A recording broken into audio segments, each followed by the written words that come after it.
Монгол улсын бүсчилсэн хөгжлийн үжил баримтлалыг 2001 онд улсын их хурлын 57 дугаар тогтоолоор батлан мөрдүүлж ажилласнаас хойш 23 жилийн хугацаа өнгөрчээ.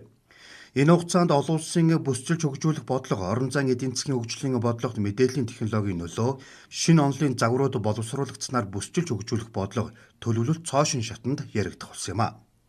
Хөдөө орон нутгаас нийслэл хот руу чиглэх шилжилт хөдөлгөөн нэмэгдсээр хүн амын хит төвлөрөл, үүнээс улбаатай олон асуудлыг бий болгож байгаа нь бүсчилсэн хөгжлийн бодлого яагаад чухал вэ гэдгийн нотлогоо олж байгаа юм а.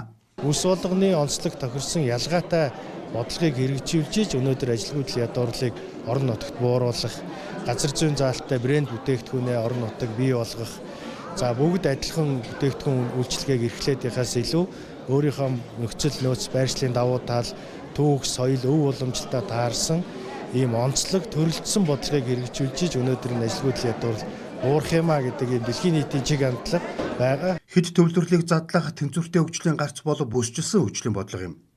Зөвхөн Монгол улс төдийгүй манай хөрш улсууд болох Оросын холбооны улс, бүгд найрамд Тагтад ард улс бүсчилсэн хөгжлийн бодлогын тасралтгүй хэрэгжүүлж байна.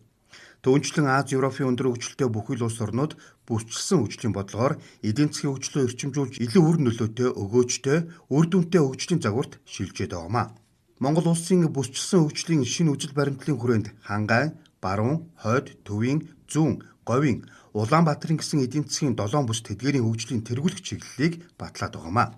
Хангай бүсийн 3 аймагт Монгол улсын хүн амын 8.3% байгаа. Гэтэл Монгол улсын одоогоор нийт 13 сая ширхүү малтай байгаад байна. За тэгээ хамгийн олон өхөр байна, хамгийн олон хонь байна, адуу байна, ямаа байна гэдэг үзэхээр тэмээнээс бус бүх чиглэлийн мал их байна гэдэг нь бол бид нар энэ Хангай бүст ер нь малажхан бараа бүтээгдэхүүн тушгилсан үйлдвэрлэлийг хөгжүүлэх шаардлагатай байна. Экспорт энд боломж байна гэж харж байна. Тийм учраас яг энэ махны чиглэлээ, сүүний чиглэлээ, арьс ширний үйлдвэрлэлийг хөгжүүлэх хэрэгцээ шаардлага нь байгаа даа. За одоогоор Өвөр Хангай аймаг бол бас бага хэмжээний бас хөгжүүлж байгаа ч гэсэн бүс нутгийн хэмжээнд бас хүрч чадахгүй байна. Тийм энэ бол боломж байна гэж харж байгаа. Таны нөгөө асуусан цагаан эдтэй холбоотой энэ бид нар нийт Монгол улсын сүүс сайдлын 50-аас илүү хувь нь бас л Хангай бүстэй ингэж яаж байгаа. Тийм учраас сүүний хуура сүүний үйлдвэрийг байгуулах хэрэгцээ шаардлага гарч байна. Цагаан эдэг бол мэдээж малчд боломж дараа бэлтгэж байгаа. Энэ нь бол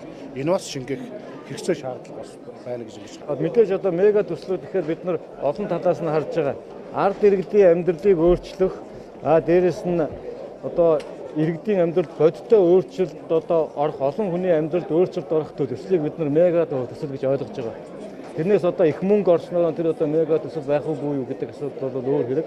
Тэгэхээр оновчтой бид нар иргэдийнхээ амьдралыг өөрчлөх төслүүдэд хөдөлгөнөө энийг ярьж хэлж байна.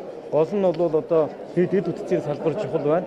Дэд үтцийн салбарыг хулгуурлаж бүх салбар хөгждөг. Аялал жуулчлалын салбар, дээрээс нь гэр орооллын дэд үтцүүд, үйлдвэр уурхай бий болгох гэдэг олон зүйлүүд өөрчлөгдөх учраас бид нар дэд үтцүүдийн бүтцийн төслүүдэд бас онцгой тавьж байна. Мөн бид нар мега гэдэг олон мянган хүмүүс нийлээд хийчих болцоотой энэ ажлуудыг бас санаачилж хэрэгжүүлээ.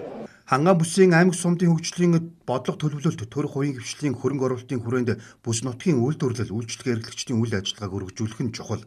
Мөн орон нутгийн бизнес төслүүдийг олон нийтэд танилцуулж хөрөнгө оруулагчдыг татах, хамтын ажиллагааг хөгжүүлэх нь бүсийн хөгжлийн эдийн засгийн өгөөч гэдгийг судлаачид үзэж байгаа юм а.